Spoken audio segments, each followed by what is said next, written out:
Saya share dulu materinya.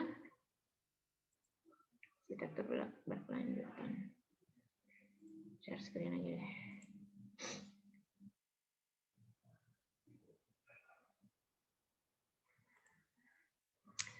Sudah muncul di layar materinya.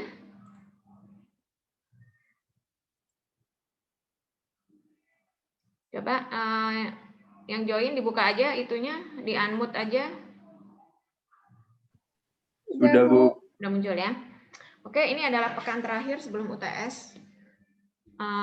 Ini adalah materi terakhir dari prinsip-prinsip sustainable architecture. Nah, prinsip-prinsip sustainable architecture itu kalau kita review ya kedua pertemuan yang kemarin, kan saya hanya memberikan video tutorial ya di YouTube. Itu ada 9. Ada yang masih ingat nggak apa aja 9-nya itu? Coba dijawab. Nah, hari ini kita akan ngebahas 4, komunitas lingkungan, strategi ekonomi, pelestarian budaya, dan manajemen operasional. Nah, yang 5 sebelumnya, coba tolong dijawab. Ada yang masih ingat nggak?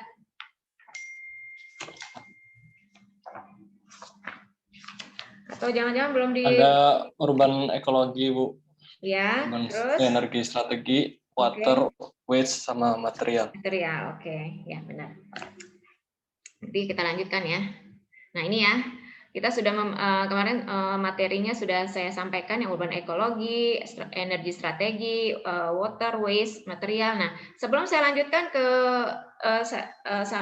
poin-poin yang lain, itu ada pertanyaan nggak? Ada yang mau ditanyakan tidak berkenaan dengan materi yang sudah saya sampaikan, yang 5 poin sebelumnya? Tentang urban ekologi, tentang strategi energi, tentang air, limbah, material, gitu. Atau sudah cukup bisa dipahami? Karena kan kemarin saya hanya share video tutorial saja kan. Takutnya nanti kalian ada yang mau ditanyakan atau ada yang mau didiskusikan, ya silahkan. Dan saya harap ini ya, nanti dalam perancangan kalian, mulai sekarang nih, meskipun kalian udah semester akhir ya, termasuk nanti dalam tugas akhir, prinsip-prinsip sustainable architecture ini harap terus diterapkan gitu. Bahkan ketika kalian sudah lulus, tolong ini diterapkan sustainable architecture, yaitu untuk kelangsungan kehidupan kita.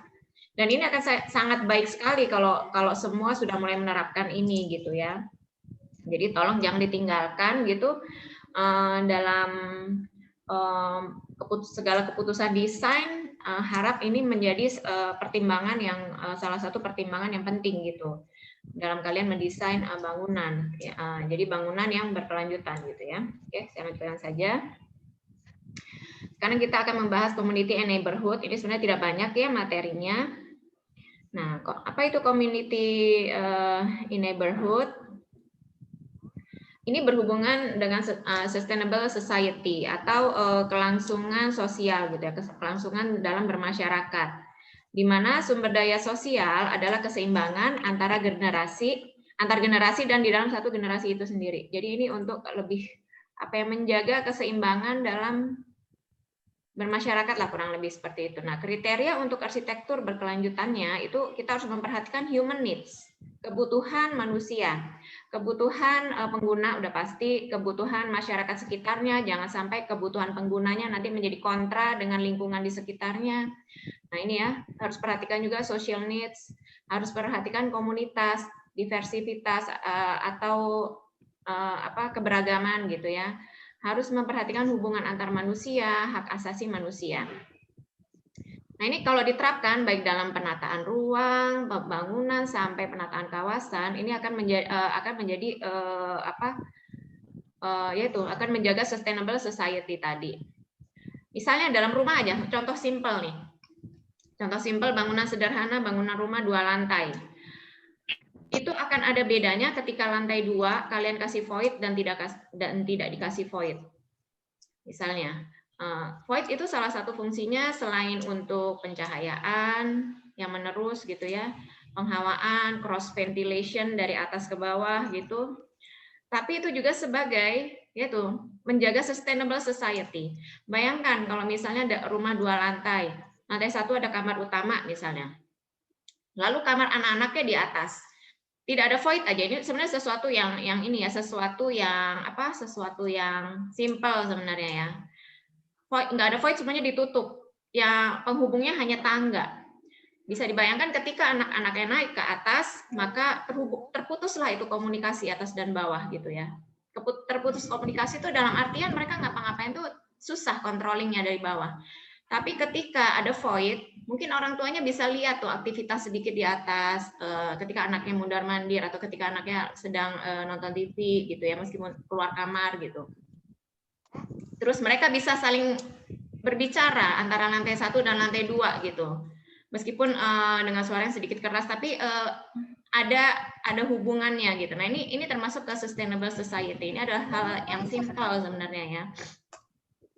Apalagi kalau kita melihatnya skop besar, misalnya ketika kalian membangun suatu kawasan mixed use building. Nah ini bagaimana ceritanya, caranya ketika misalnya mixed use building, ada apartemen di situ, ada mall, tapi harus tetap bisa menjaga kelangsungan society dengan lingkungan di luar mixed use tadi. Nah itu seperti apa? Nah itu benar-benar harus dipikirkan secara menyeluruh ya. Jadi yang termasuk dari kriterianya itu adalah hal-hal ini ya, human needs, social needs, komunitas, diversitas, hubungan antar manusia, dan hak asasi manusia. Nah, aplikasinya, bagaimana aplikasinya? Kriteria-kriteria tadi dalam desain, misalnya respect dan peduli terhadap komunitas kehidupan dan meningkatkan kualitas kehidupan manusia. Ini secara global lah ya, secara umum. Menggalakkan sebuah komunitas yang lebih peduli terhadap lingkungan dan menerapkannya secara bersamaan dalam unit lingkungan tempat tinggal mereka gitu. Memang harus ada komunitas yang dengan pemikiran yang sama gitu ya. Terus eco-urbanism dalam sustainable urban neighborhood. Jadi dalam hal ini menggalakkan sistem keberlanjutan ekologi makhluk hidup pada lingkungan tempat tinggal mereka. Terus ini desa kota, kota desa. Maksudnya dalam artian membawa suasana cara bersosialisasi di pedesaan itu kan orangnya akrab ya. Antara rumah yang di ujung sama yang ujung satu lagi itu bisa dekat gitu, bisa saling kenal. Nah, itu sebenarnya sih lebih ke situ. Dalam hal ini mengambil unsur bermukim, berbudaya hidup masyarakat pedesaan dalam kehidupan kota. Jadi meskipun hidupnya di kota tapi antar tetangga tuh masih kenal gitu. Terus cara bersosialisasi yang akrab dan saling membantu dalam kehidupan kota yang sangat individualistis. Memang kehidupan kota itu individualistis ya. Saya punya pengalaman hidup, kebetulan pernah tinggal di 2 perumahan yang dengan kondisi yang berbeda. Yang satu tuh sangat individualistis, klaster juga, dua-duanya sama-sama klaster nih ya. Tapi yang satu tuh sangat individualistis. Saya hanya kenal tetangga selama saya hidup ya di sana, yang satu di Bandung, satu lagi di Jakarta, di Tangerang waktu itu. Kalau yang di Jakarta itu, jadi dia ya itu tadi karena tidak ada community-nya di dalam perumahan tersebut. Orangnya benar-benar sendiri-sendiri. Pagi kerja, malam atau sore pulang gitu, udah langsung masuk rumah gitu. Nggak kenal tetangga lah gitu, tidak. Hanya say hi saja sampai saya tuh nggak tahu depan rumah saya itu namanya Pak siapa gitu ya. Ya itu tadi karena tidak ada community yang terbentuk di situ, tidak ada kebersamaan. Nah, ketika saya pindah ke Jakarta, nah di situ ada community meskipun klasternya juga sama, sebenarnya dalam level kelas yang sama. Tapi karena ada community, terus ada acara kebersamaan misalnya setiap beberapa minggu sekali gitu. Nah, itu akhirnya komunitas terbentuk dan akhirnya menjadi yaitu tadi untuk menjaga sustainable society tadi. Nah, bagaimana pengaruhnya dengan desain? Nah, desain itu bisa berpengaruh misalnya kalau dalam sebuah perumahan yaitu tadi, kalau yang satu benar-benar di tembok semua, maksudnya ada pagar itu. Nah, dari situ saja sudah berbicara pada klaster ya. Sudah berbicara bahwa jangan ganggu teritori saya. Tapi kalau yang satu lagi memang semuanya serba terbuka, tidak ada pagar, terus banyak ruang-ruang bersama gitu ya, banyak RTH gitu ya, ruang-ruang terbuka hijaunya, banyak area berkumpulnya lah gitu. Nah itu akhirnya yang menciptakan sustainable society tadi. Nah jadi penerapannya tuh contohnya kurang lebih seperti itu ya. Jadi ada ruang bersama itu penting dalam suatu lingkungan gitu. Oke, kita lanjutkan. Selanjutnya adalah ekonomi strategi. Nah, ekonomi strategi ini nanti berhubungannya dengan yang poin-poin sebelumnya tuh. Kemarin tuh kita ada strategi energi, water, waste, material. Nah, itu sebenarnya nanti berhubungannya ujungnya sama ekonomi memang. Kalau dalam skala kecil ya, dalam skala rumah gitu atau bangunan kecil. Nah, bagaimana dengan skala kota? Dan di sini menggalakkan usaha-usaha yang bersifat green economy, model ekonomi kerakyatan yang membuka seluas-luasnya peluang bagi usaha kecil yang merupakan penopang terbesar perekonomian. Terus diwujudkan sebagai fondasi kehidupan kota dan pembangunan sebuah negara. Nah, unsur arsitektur berkelanjutan itu kriterianya adalah untuk ekonomi strategi mengurangi kemiskinan, membuka lapangan pekerjaan baru, mengurangi kesenjangan sosial gitu ya. Nah, aplikasinya dalam desain membuka lapangan usaha lokal baru. Nah, hal ini dengan sendirinya akan mengurangi kemiskinan dan mengurangi kesenjangan sosial. Terus industrialisasi dengan kepadatan penduduk sebagai sebuah keuntungan untuk membuat rancangan-rancangan mixed use di mana pusat belanja dan usaha itu menjadi satu. Nah, hal ini untuk mengurangi jarak tempuh. Jadi memang area-area mixed use, jadi ada apartemen misalnya atau ada perumahan tapi di situ ada tempat belanjanya juga, ada area perkantorannya di dalam satu, sehingga ya itu tadi jarak tempuh tidak jauh, orang tinggal di situ, kerjanya juga di situ, mau belanja juga di situ, sehingga hemat secara ekonomisnya dari segi itu ya, dari segi penggunaan bahan bakar dan lain sebagainya. Hal-hal dalam strategi ekonomi adalah upaya untuk menggalakkan dan menanamkan prinsip-prinsip ekonomi, usaha untuk rakyat kecil, dalam rangka untuk meningkatkan taraf hidup manusia gitu ya. Nah, kaitannya dengan arsitektur berkelanjutan adalah dalam desain skala bangunan atau kota, itu harus dapat mendorong mereka untuk berusaha swasembada, meningkatkan perekonomian dengan cara mengolah sumber-sumber berkelanjutan, misalnya urban farming. Nah, sekarang ini kan misalnya suatu kompleks hotel gitu ya. Ketika dia memanfaatkan rooftopnya untuk urban farming, nah mungkin untuk kebutuhan sayur dia nggak usah beli gitu, bisa dari situ. Nah ini arahnya ke sana. Atau dalam rumah skala rumah kecil gitu, di halaman kita sedikit kita bikin urban farming yang bentuknya vertical garden misalnya. Selain sebagai elemen estetika juga kan, itu juga menambah kesejukan ya dengan banyaknya penghijauan. Tapi itu dari sisi ekonomi akan membantu juga gitu. Itu bisa kita pakai untuk sehari-hari dan kalau kelebihan bisa dijual gitu ya. Nah, selanjutnya pada culture invention. Nah, culture invention ini hal-hal yang berhubungan dengan budaya, adat istiadat. Nah, ini ditransformasikan dalam pakaian tradisional, makanan tradisional, rumah tradisional, dan lain-lain ya. Pokoknya hal-hal yang berhubungan dengan kebudayaan. Kriterianya untuk arsitektur berkelanjutan, yang pertama adalah adaptasi budaya dan citra lokalitas dari budaya di mana bangunan tersebut dibangun, tapi tetap dibungkus lebih kekinian.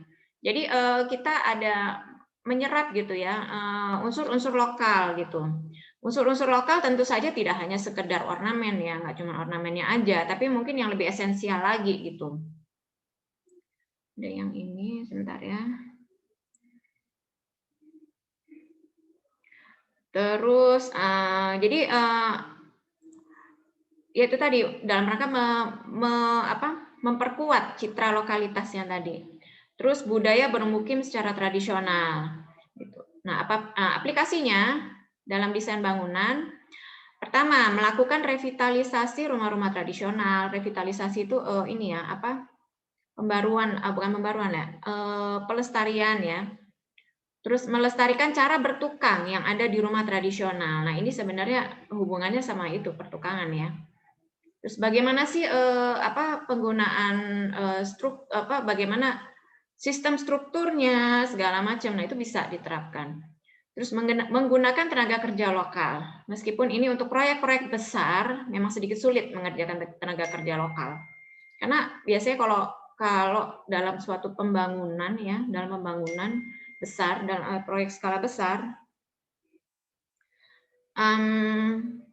tukang-tukangnya juga dari situ. Nah, itu biasanya speed kerjanya tidak secepat ketika tukang-tukangnya kita ambil dari luar daerah tersebut gitu. Tapi sebenarnya itu kalau berhubungan dengan penjadwalan ya, tapi sebenarnya itu bisa di-maintain sih.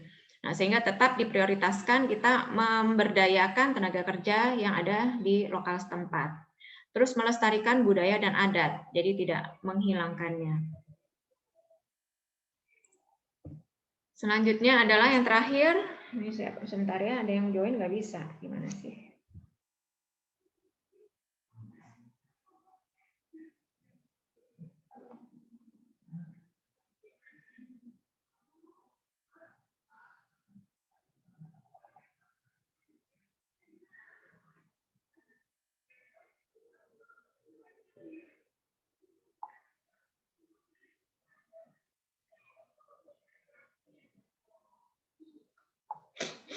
Selanjutnya yang terakhir adalah operational manager. Oh ya, sebelum ini nanti berakhir, tolong dicatat ya perkuliahan hari ini. Jadi absensinya itu kalian submit resume perkuliahan hari ini. Jadi kalian kalian kan nyatet gitu ya, catatannya kalian foto, habis ini tuh submit. Nah itu jadi absensi ya. Jadi yang kemarin hari Kamis sudah absen tapi nggak submit ini, nggak submit resume, nanti saya delete absennya, saya jadikan alpha, nggak hadir gitu ya. Oke, jadi tolong saya wanti-wanti dari awal sebelum terlambat gitu ya. Tolong ini dicatat setelah ini bikin resumenya gitu ya, atau sambil saya menjelaskan kalian mencatat sehingga begitu selesai kalian tinggal foto upload gitu ya. Oke, saya lanjutkan untuk operational manager. Dalam mendesain sebuah karya arsitektur berkelanjutan, itu perlu dipikirkan operasional dan pemeliharaannya, ini udah pasti ya. Ketika kita memutuskan untuk mendesain sesuatu, ya kita sudah mikirin ini gimana nanti maintenance-nya, bagaimana nanti jangka panjangnya gitu. Misalnya suatu material itu ada umurnya misalnya 10 tahun, 20 tahun. Lalu setelah 20 tahun gimana gitu? Harus apa? Harus apa yang harus dilakukan sama si pemilik rumah misalnya. Nah, jadi memang harus dipikirkan bagaimana operasional pemeliharaannya, maintenance-nya gitu ya. Nah, kriterianya untuk arsitektur berkelanjutan, yang pertama adalah yaitu tadi adanya kebutuhan pemeliharaan. Harus ada manajemen operasional limbah atau buangan, manajemen operasional air. Kita berada pada negara 2 musim kan, musim kemarau sama hujan. Ketika hujan air berlimpah. Nah, harus dipikirin bagaimana kita mengolah air hujan sehingga itu bisa dipakai tidak terbuang percuma gitu ya, masuk lagi ke dalam tanah gitu. Padahal itu sangat berlimpah atau malah jadi banjir. Mungkin dengan membuat sumur-sumur resapan yang banyak di sekitar perkarangan gitu ya, dan kita membuat bak-bak penampungan, nah itu bisa. Nah, jadi itu salah satu contoh manajemen operasional air. Terus manajemen operasional sumber energi baru dengan alat-alat baru, manajemen operasional terhadap sumber daya alam. Jadi ini adalah beberapa kriteria untuk arsitektur berkelanjutannya yang berhubungan dengan operasional manager. Nah, bagaimana penempatannya atau aplikasinya dalam desain? Jadi itu dibuatkan beberapa tempat untuk mengontrol pembuatan dan pengoperasian SUD, Sustainable Urban Drainase. Ini berhubungan dengan air hujan ya, drainase. Manajemen pengelolaan terpadu untuk pengolahan air buangan, misal dari rainwater, dari grey water, black water. Nah ini harus seperti apa gitu. Jangan sampai nanti air grey water kita itu mengganggu lingkungan gitu. Misalnya tidak diolah dari sink, dari kamar mandi itu langsung ke riol kota gitu. Nggak ada penampungan sementara. Nah, itu kan semua air kotor ya, sehingga akan mencemari lingkungan. Ini sebaiknya dihindari. Terutama apalagi black water. Nah, kalau sekarang kan sudah ada model-model misalnya menggunakan septic tank yang biotank, sehingga ketika black water itu masuk ke biotank, dia bisa keluarnya itu sudah dalam bentuk air yang sudah ramah lingkungan, jadi aman untuk dibuang ke riol kota atau diserap kembali ke dalam tanah. Selanjutnya adalah manajemen pengelolaan limbah dan buangan dari sebuah kota atau bangunan bertingkat tinggi agar dapat dikelola lagi untuk menyirami tanaman kota, tanaman di dalam kota ya, atau pemupukan gitu dan lain sebagainya. Nah, sehingga jika sebuah karya arsitektur berkelanjutan itu menggunakan material lokal kayu, nah maka harus dipikirkan bagaimana maintenance-nya agar dia bertahan lama gitu ya, sehingga harus dijaga dan dipelihara. Karena material kayu itu kan tidak mudah, beda dengan bambu. Nah, mungkin untuk material sih disarankan kalau mau pakai yang dari alam ya pakai bambu, karena bambu itu termasuk tumbuhan yang sangat cepat tumbuhnya. Tapi kalau kayu itu butuh waktu berpuluh-puluh tahun sampai dia menjadi kayu yang besar dan bagus gitu ya. Nah, pemeliharaan ini, maintenance tadi itu tidak hanya untuk bangunan baru, tapi juga bisa untuk bangunan-bangunan karya arsitektur yang lama dan juga karya-karya arsitektur yang sederhana gitu ya. Tidak mesti harus bangunan yang besar, yang kecil-kecil pun juga tetap harus dipikirkan maintenance-nya. Oke, kurang lebih seperti itu untuk pertemuan kali ini. Ada yang mau didiskusikan tidak? Boleh juga kalau ada yang mau didiskusikan misalnya dari pertemuan yang pertama sampai yang sekarang gitu ya. Karena kan selama pertemuan kedua sampai ke-6 kemarin saya kebanyakan selalu share-nya dalam bentuk video tutorial gitu. Nah, sekarang kesempatannya nih kalau kalian ada yang mau ditanyakan silakan. Bu, Ya. resumnya tulis tangan atau diketik ya, Bu? Mau diketik boleh, ditulis tangan boleh, bebas. Yang penting ngumpulin resumenya. Sekali lagi saya ingatkan pekan depan kita UTS ya, belajar ya. Tolong dibaca karena saya sudah share materinya secara lengkap dari pertemuan 1 sampai pertemuan 7 di Google Classroom. Kalian tinggal download aja, kalian baca-baca. Nanti waktu pengerjaannya ya kurang lebih 100 menit ya. 90 menit, sorry, 90 menit. Terus pilihan ganda semua. Gitu. Oke, ada yang mau ditanyakan sampai di sini atau ada yang mau didiskusikan?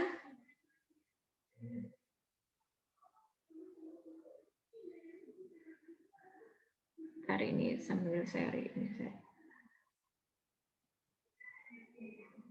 Untuk pertemuan-pertemuan yang minggu lalu mungkin ada yang mau didiskusikan perihal arsitektur berkelanjutan.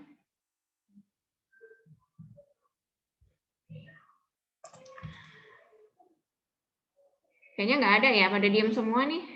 Pada diem semua atau pada tidur?